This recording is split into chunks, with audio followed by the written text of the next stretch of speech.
सही कहते हैं किशोर जी। मैं एक अच्छी इंसान नहीं हूँ, इस धरती पर रहने लायक नहीं हूँ। ना एक अच्छी माँ बन पाई, ना एक अच्छी बेटी बन पाई, पत्नी तो किसी का बन ही नहीं पाई। मैं किसी का लायक नहीं हूँ। मेरे दोनों बच्चे रोते रोते बीमार पड़ गए। सोनू बीमार पड़ चुका है, लेकिन मैं उनके लिए कुछ ही नहीं कर पाई। मैं कैसे पूरी करूँ उनका ख्वाहिशें, मुझे खुद को नहीं समझ में आता है। फाइनली आज बीमार पड़ चुका है, यानी आज 3-4 दिन हो गए रात को सोई नहीं थी। अब पता नहीं दोबारा से ये जो बीमार पड़ा है कब तक क्या होगा। सोनू जब बीमार पड़ता है ना तो वो बहुत लंबा पड़ता है, समझ नहीं आता क्या करूं। तो ऐसा ही लगता है कि जो भी कहता है किशोर जी सही बोलता है। मैं किसी चीज़ के लायक नहीं हूँ, सच में धरती पर बोझ हूँ। नमस्ते दोस्तों, स्वागत है आप सबका फिर से एक बार नए ब्लॉग में। तो दोस्तों कैसे हो? उम्मीद करते हो सभी अच्छे होंगे और दिल से हमेशा की तरह एक ही प्रार्थना करती हूँ कि जो भी मेरा यूट्यूब फैमिली है हमेशा खुश रहे।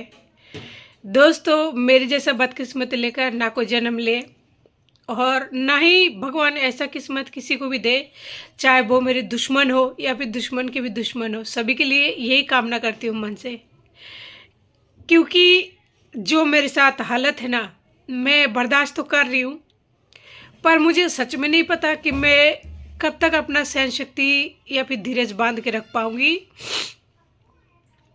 बाहर वाले से तो ना इंसान निपट भी ले, बाहर वाले से अगर ज़्यादा बोलेंगे तो उनसे बात करना बंद कर दे या फिर उसे इग्नोर कर सकते या कुछ और भी कर सकते। बाहर वाले से उतना फ़र्क नहीं पड़ता, लेकिन जब घर का ही आदमी जो अपना होता है टॉर्चर करते हैं ना, खास करके जो मेंटली टॉर्चर होता है उसे सहन करना बहुत ज़्यादा असहनीय हो जाता है। बहुत ही खतरनाक वाली दुर्घटना मतलब हो जाता है खुद के साथ में। क्या ये कम था कि वो इंसान मुझे छोड़ के चला गया, या फिर क्या ये कम था कि आज एक बाप के होते हुए और बाप महीने में लाखों रुपए कमाता है, उसके बावजूद भी मेरा बच्चा इस उम्र में, जबकि उसका स्कूल जाने का उम्र है, घर बैठा हुआ है। ये भी कम नहीं था। मैं अलग किसी भी हालत में रहती हूँ, ये कम नहीं था। मुझे बीच बीच में मेंटली टॉर्चर किया जा रहा है। बहुत सारी ऐसे बातें हैं जो मैं नहीं बता सकती, कोई भी नहीं बता सकते। जितने भी क्रिएटर्स हैं ना यूट्यूब पर, सारी सच्चाई नहीं बता सकते, क्योंकि बहुत सारे वजह हैं। अब जो लोग काम करते हैं यूट्यूब पर, जो लोग चाहे वो पार्ट टाइम करे फुल टाइम करे, उनको पता है नहीं बताया जा सकती हर बात सोशल मीडिया पर।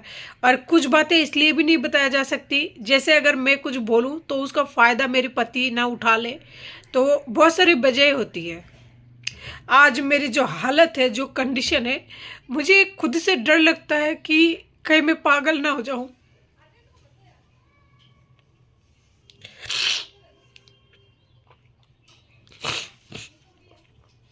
इंसान के साथ अगर एक बार धोखा हो ना तो समझ में आता है, एक धोखा हो तो समझ में आता है, लेकिन जन्म से लेकर अब तक सिर्फ धोखे ही धोखे हो, धोखे ही धोखे हो। धोखे देने वाले अगर सिर्फ अपने ही हो ना तो इंसान कंफ्यूज हो जाता है यार, कि मतलब कौन है मेरे साथ, है क्या कोई मेरे साथ,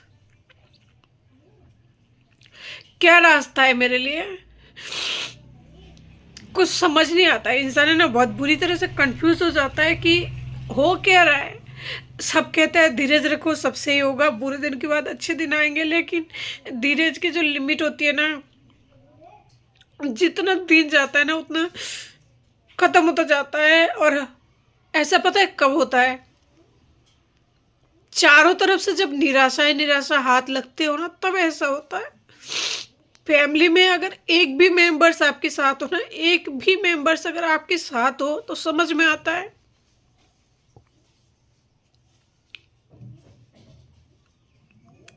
मेरी जितनी भी फैमिली है ना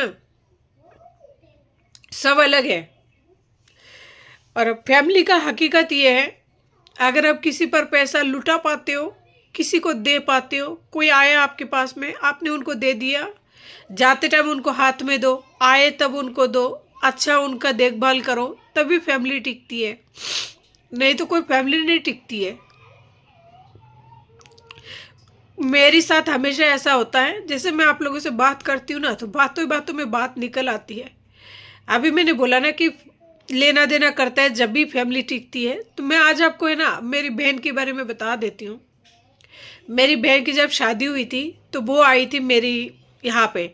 मेरी यहाँ पे आई तो उसका जो पति है वो बंगाल के है, तो ड्रिंक वगैरह करते हैं और हमारे चलता है, ठीक है, हमारे चलता है चिकन नॉनवेज मछली वगैरह ड्रिंक वगैरह चलता है। तो जैसे वो हमारे घर यहाँ पे घूमने के लिए आए शादी के बाद पहली बार। अब मेरा पति उस टाइम मेरे साथ थे, चाहे वो कैसे भी थे लेकिन साथ में तो थे ना, मैं उनके साथ रहती थी। मुझे नहीं पता था कि आगे जाके मेरा जो भविष्य है ऐसा होगा, किसी को भी नहीं पता होता है। तो फाइनली, और अगर पता नहीं भी होता तो भी है ना, मैं वही करूँगी ना पति के साथ होते हुए जो मेरा धर्म बनता है, एक पत्नी धर्म बनती है। उनका पति का कहना था जैसे हमारे पास आए हमने उन्हें ड्रिंक नहीं कराया, उनको मांस मछली वगैरह, मतलब जो घर में एक नया दामाद आता है तो उनका खातिरदारी कराते हैं उस तरीके से नहीं कराया जिस तरीके से बंगाली कल्चर में कराया जाता है। हमारे यहाँ पे आए थे तो हम शुद्ध रोटी सब्जी दाल जो भी हमारा शाकाहारी भोजन बनता है वही कराए थे, क्योंकि मेरा पति नहीं खाता है और ना ही मेरा पति ड्रिंक करते थे उस टाइम। और ये बात है हमारा 10 साल पहले की है, 10 साल पहले की बात है। तो हमने नहीं कराए थे, तो वो जैसे गांव चले गए थे ना, तब उन्होंने बताया कि आज के बाद में तुम्हारे और हमारे बीच में कोई रिश्ता नहीं है, क्योंकि तुम लोगों को इज्जत करना नहीं आता। तो फिर मैंने बोला कि ऐसा क्या गलती हुई हमसे? तो फिर बोला कि तुम लोगों ने हमारा कोई स्वागत या फिर सत्कार नहीं किया। तो इस बातों से पता लगता है। और जब मेरी नंदे मेरे पास आती थी ना राखी बांधने के लिए, तो वो लोग कहते हैं हम जब आते तो हमारे में तभी नेक देते, यानी पैर लग के पैसे देते या कुछ भी, साड़ी वगैरह, जाते तब भी उनको पैर लग के पैसा और साड़ी वगैरह दो, जीजा जी का दो, उनका अगर बच्चे हैं तो उनका भी दो। और इनका बहन जैसे आते थे राखी बनने के लिए तो वो तो लेके ही जाती थी। जो नहीं आते थे, एक बहन आती थी तो उनके थ्रू 3 बहनें, यानी मेरी 4 ननदें, तो तीनों राखी भेज देती थी एक के हाथ में। तो तीनों का फिर क्या है, मुझे देना पड़ता था, चाहे साड़ी दो चाहे पैसा दो, वैसे बरोबर के भेजना पड़ता था, चाहे वो आए चाहे नहीं आए। तो रिश्तेदारों का यही मामला है। मेरी ननद शादी में बुलाई थी, बोला था कुछ नहीं चाहिए आप तो ऐसे आ जाना। और हम गए थे तो जो जितने भी उनके जमाई वगैरह है भांजी वगैरह है सबको पैसे वगैरह दिए थे हाथ में। जिन्होंने भी मेरा पैर छुए थे उनको भी दिए थे, और हमने जिनका पैर छुए थे उनको भी दिए थे। इनका नियम है, आप अगर नमस्ते करते हो तो भी आपको पैसा देना पड़ेगा, अगर वो लोग आपका पैर छूते हैं तब भी पैसा देना पड़ेगा। इनका ये कल्चर है। मैंने निभाई। उसके बावजूद भी जो भांजा के बहू थे, यानी जो नए दुल्हन थी, उनके लिए सारे लेके गए थे, और भी जीजी के लिए सारे लेके गए थे, कपड़े वगैरह लेके गए थे, और जीजी को भी दिया था। जैसे उन्होंने पाटा पर उठाना जो भी रस्में होता है उस टाइम में मेरे पति ने दिया ही था। लेकिन आते टाइम क्या बोले कि तुम लोग हमारे लिए कुछ नहीं लाए क्या? तो रिश्तेदारी तो तभी निपटी है जब आप दे पाओ, नहीं तो रिश्तेदारी कोई नहीं निपटा। लेकिन शिकायत इस बात की है जब खुद के माँ बाप अपनी बच्ची को नहीं समझता है। मैंने अपनी माँ बाप से कुछ नहीं मांगा था, लेकिन जन्म से लेकर अब तक मेरे माँ बाप ने कभी मुझसे प्यार नहीं किया। पापा तो खैर मर गए, लेकिन कभी एक बार ये नहीं कहा कि मेरी बेटी भी है। उनको बेटी चाहिए ही नहीं था। खैर हर बार मैं एक ही बात को नहीं दोहराऊंगी, मेरा भी खुद का मन भर आता है। लेकिन आज मेरे पास, आज प्रेजेंट टाइम की बात कर रही हूँ मैं, आज शनिवार का दिन है, तारीख का मुझे याद नहीं है, आज की तारीख की बात कर रही हूँ। मेरे पास आज इतनी भयानक एक इमरजेंसी है जहाँ मुझे जाना बहुत ज़्यादा ज़रूरी है। लेकिन सोनू आज 2 दिन रात हो चुका है, वो रात को उठ के रोता है, सारे रात रोता है, सारे रात रोता है, पापा पापा करके रोता है। और मैं उसके पापा को फ़ोन कर करके थक गई हूँ, लेकिन वो इंसान मेरा कॉल नहीं रिसीव करता, ब्लॉक कर रखा है। बताए मैं क्या करूँ? ब्लॉक कर रखा है। बच्चा यह समझने को तैयार नहीं है कि पापा नहीं रहा हमारे बीच में, पापा हमें छोड़ के चला गया। मैं बच्चों को नहीं समझा पा रही हूँ। रो रो के सोनू बिस्तर में पड़ गया, उसका तबीयत खराब हो गई है। कैसे समझाऊं उसको कि पापा नहीं रहे, पापा नहीं आए। बहुत लोगों ने कमेंट किया कि आप उसको ऐसे मत बोलो। मैं नहीं बोलना चाहती, मैं नहीं बोलती हूँ, लेकिन मैं उसे फिर भी बोलती हूँ ताकि उसे ऐसा लगे कि हाँ पापा नहीं है, नहीं आएंगे। लेकिन वो बच्चा समझने को तैयार नहीं है। आज 2 दिन हो गए रात को उठ के रोते रोते वो बीमार पड़ गया। आज प्रेजेंट टाइम की बात कर रही हूँ, शनिवार का बात है, आज ही का वीडियो है ये, आज ही बना रही हूँ। वो बीमार पड़ चुका है और इतना भयंकर इमरजेंसी है मुझे कि बाहर जाना बहुत ज़्यादा ज़रूरी है, लेकिन मैं नहीं जा पाऊंगी कि उसका तबीयत बहुत ज़्यादा ख़राब है। आप बीमार बच्चे को लेके कहाँ जाओगे इस ठंड के मौसम में? दोनों बच्चे का तबीयत खराब हो जाएगा। सोनू का तो ऑलरेडी है ही, और मम्मी को अगर बुलाऊं तो वो नहीं आएगी। अगर मैं मम्मी से दिल की बात करूँ ना, अगर मैं कहूँ कि मम्मी मुझे ये परेशानी है, तो वो एक ही शब्द है उनके पास में, तू दिमाग खराब मत कर, खा पी के काम नहीं है ना, इसीलिए तू ऐसी बातें करती है। तो ये बात एक बार नहीं, हर बात यही बात रिपीट होती है मेरे साथ में, इसलिए मैं अपनी मम्मी से कोई बात शेयर नहीं करती हूँ, क्योंकि वो एक ही बात बोलेगी, खा पी के काम नहीं है, फालतू के काम और बात लेके बैठी रहती है। मतलब मेरी बात को कोई सुनना तक पसंद नहीं करता। मैं अपने दिल की बात को ना किसी के सामने रख तक नहीं पाती हूँ। ये आज की बात नहीं है। जो इंसान जिस जगह पर गलत है ना, मैं उस इंसान को उस जगह पर कहती हूँ। अभी मेरी माँ की उम्र नहीं है, ठीक है, लेकिन वो बात सुन सकती है। वो कुछ बोल नहीं सकती लेकिन सुन सकती है, लेकिन वो तब भी सुनना पसंद नहीं करती। अगर बच्चों को उनके पास में छोड़ के जाऊं तब भी वो सेफ नहीं है। मैं जानती हूँ क्या होता है मेरे बच्चों के साथ में, और बच्चे भी थोड़ा बदमाश है क्योंकि वो मस्ती करता रहता है। फिर मम्मी ऐसे सोचती है करने दे, कितना करते क्या करते करने दे, और बच्चे को अगर कुछ हो जाता है तो तब भी मुझे भुगतना पड़ता है। आज मैं ऐसी लाचार और ऐसी बेबस हूं ना, कभी कभी मन में इसी वजह से गलत ख्याल आते हैं, क्योंकि इंसान क्या कर सकते हैं ऐसी हालत में, बताइए क्या कर सकते हैं। इमरजेंसी में बाहर जाना है, नहीं जा सकते। उसके बाप को फ़ोन मिला रही हूँ ताकि बच्चे से एक बार बात कर ले, वो तब रिसीव नहीं कर रहा है, ब्लॉक कर रखा है। और वो क्यों करेगा? बच्चे को समझा रही हूँ, बच्चा समझने के लिए तैयार नहीं है। आज 3-4 दिन हो गए लगातार मैं डिस्प्रेन की गोली ले रही हूँ, क्योंकि मेरा सर दुख रहा है। रात को सो नहीं पाती हूँ, दिन को सो नहीं पाती हूँ, सारे दिन डिप्रेशन में रहती हूँ। बहुत चीज़ें, घर में राशन खत्म हो जा रहा है, सिलेंडर खत्म हो जा रहा है, 70 चीज़ें हो जा रहा है। एक इंसान कहाँ तक क्या करे? कोई जब साथ देने वाला नहीं होता है ना, इंसान दिमाग से पागल सा हो जाता है। मेरी ये जो नस है ना, इस जगह पे, इतना सा जगह पे ना ऐसे लग रहा है वो बिजली सा कड़क रहा है। कभी कभी ऐसा लगता है कि ना मैं पागल ना हो जाऊं इन सब चीज़ों की वजह से। फिर सोचती हूँ तुझे पागल नहीं होना है, खुद के लिए टाइम निकालना है। फिर सोचती हूँ खुद के लिए अगर टाइम निकालना है तो फिर एक बात बता, तो कैसे निकालेगी खुद के लिए टाइम? घर पे तो बच्चे, सभी को पता है, छोटे बच्चे घर पे होते हैं तो 1 मिनट के लिए वो बैठने नहीं देते। रात को वो लोग 2 दिन से सो नहीं रहे। सोनू बीमार पड़ चुका है, मम्मी को बोलोगी तो वो ये बोलेगी खा के काम नहीं है, फालतू की बातें करती रहती है। तो ये बात अगर आप उनसे बात शेयर करना चाहते हो तो 10 बार सोचोगे कि वो इसी तरह के जवाब हर बार देती है। अभी उनको उम्र नहीं है, लेकिन शुरू से आज तक वो यही करते आई है और इसी तरह के जवाब देते आई है। कुछ लोग ये कहते हैं मम्मी को आप उन्हें पास रखो। मैं नहीं झेल पाऊंगी भाई, पागल हो जाऊंगी। अभी तो हूँ पागल, अभी मेरा दिमाग बिल्कुल ही ठीक नहीं है। अब सोचिए, आपको कहीं से कॉल आए कि इमरजेंसी है, आपको आज आना ही पड़ेगा, और बच्चा यहाँ पे बीमार पड़ा हुआ है। पैसे का तो जो है वो तो है ही, अंदाज़ा लगा सकते हैं। आप लोग के पति 3 साल हो चुका है छोड़ के गए, तो क्या ही होगा उसके पास पैसा, और ना ही मकान का आता पता है। तो भगवान ना करे किसी भी दुश्मन को जो मुझे गम मिला है ना, वो गम मिले। और मुझे नहीं पता मैं अपने आप को कब तक बर्दाश्त कर पाऊंगी। मन में कई तरह के गलत ख्याल आते हैं, कभी कभी बहुत ज़्यादा टूट जाती हूँ, लेकिन नहीं पता मैं कब तक अपने आप को संभाल पाऊंगी, क्योंकि मेरी स्थिति इस टाइम बहुत ज़्यादा गंभीर हो चुकी है। और गंभीर बनाने वाला कोई और नहीं, मेरा पति है। मुझे बहुत तरह से टॉर्चर कराया जा रहा है, किया जा रहा है, लेकिन मैं कुछ नहीं कर पा रही हूँ, क्योंकि आप बच्चे छोड़ के कोर्ट कचहरी कहाँ तक भगोगे, और बच्चों को लेकर कोर्ट कचहरी कहाँ तक भगोगे। अगर आप ऑटो करके जाते हो तो आपको एक दिन में 500 रुपये की ज़रूरत है, जाने में 250 रुपये लगता है, आने में 250 रुपये लगता है, बीच में इनका खाना खर्चा तो छोड़ ही दीजिए। छोटे बच्चे लेकर जाते हैं तो उनका खाना पानी जो भी है वो सब चीज़ें तो हुई, और सुबह अगर आप कोर्ट के लिए निकलोगे तो वही रात हो जाती है।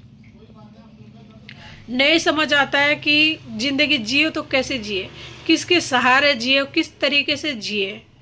कुछ भी नहीं समझ आता है। और इस वक्त जो मेरी हालत है ना, मैं कुछ नहीं समझ पा रही हूँ। मेरे आदमी मुझे इस तरीके से फंदे पर लटका के छोड़ दिया है ना, जहाँ से ना तो मेरे प्राण निकल रहा है, ना मैं जी पा रही हूँ, और ना ही मैं इस धरती पर रह पा रही हूँ, ना मैं कुछ कर पा रही हूँ। और वो इंसान अपना जिंदगी उस पत्नी के साथ में ऐशो आराम से गुजर रहा है। बस बच्चों को लेकर मेरी दिमाग की स्थिति बहुत ज़्यादा ख़राब बना हुआ है। शायद इतना ख़राब नहीं होता अगर वो मुझे बच्चे का स्कूल का फीस भी दे देता। तो पैसा तो कभी मैंने हाथ पर नहीं मांगा है, लेकिन मुझे नहीं पता। और अगर मेरे दिमाग को कुछ हो गया, अगर मैं बीमार पड़ गई, अगर मेरी मेंटल हेल्थ ख़राब हो गई, कुछ हो गया बाई चांस, तो मेरे बच्चों को कोई नहीं संभालेगा। मेरे बच्चों को मतलब अंदर कमरे में दम घुट के कुछ ना मर जाएगा, कोई नहीं संभालेगा। मुझे ये तो नहीं पता कि भगवान मेरे नसीब में क्या लिख रखा है, नहीं पता, कुछ भी नहीं कह पा रही हूँ, क्योंकि क्या कहूँ, कुछ समझ ही नहीं आ रहा है। बस नहीं समझ आ रहा है, कुछ ही नहीं समझ पा रही हूँ। मेरे साथ इन दिनों बीते 2 महीने से, 2-3 महीने हो गए, 3 महीने करीब हो गया है, 2-3 महीने से मेरे साथ इतना बुरा मेंटल टॉर्चर किया जा रहा है, इतना बुरा हादसा से गुजर रही हूँ, मैं नहीं सहन कर पा रही हूँ। अगर मैं अपनी माँ से कहूँ 2 दिन बच्चों को रख लो, सिर्फ 2 दिन या फिर 24 घंटा बच्चों को रख लो, मैं थोड़ा सा कहीं पे जाके मंदिर में या कहीं पे अपना खुद को थोड़ा वो करूँ, टाइम दूँ, वो भी संभव नहीं है। मेरी माँ क्लियर मुंह पर मना कर देती है कि मैं नहीं रख सकती तेरे बच्चों को, और वो भी सारे दिन। तो समझ नहीं आता है। बस भगवान से यही कहती हूँ, भगवान मुझे जल्दी से जल्दी इन सब चीज़ों से निजात दिलाओ। मुझसे नहीं हो रहा है, मैं ये सब नहीं करना चाहती, मुझसे नहीं होगा। और जितने भी लोग हैं ना, अगर उनके साथ भी ये प्रॉब्लम है, तो भगवान प्लीज़ बच्चों को है ना, एक माँ तो समझे, कम से कम पेरेंट्स तो समझे ना। लेकिन मेरे जैसा पेरेंट्स है ना, किसी को ना दे भगवान, किसी को ना दे। क्योंकि बस भगवान मैं यही कहूँगी कि मुझे इस जन्म में तो ये दे दिया, लेकिन मुझे किसी भी जन्म में मुझे जन्म ही नहीं चाहिए। बस नहीं कह सकती दोस्तों, और शायद मैं कभी आप लोगों को बोल भी नहीं पाऊँगी कि मेरे साथ क्या हो रहा है, नहीं बता सकती। लेकिन हो जो भी हो रहा है ना, बहुत ही घातक हो रहा है।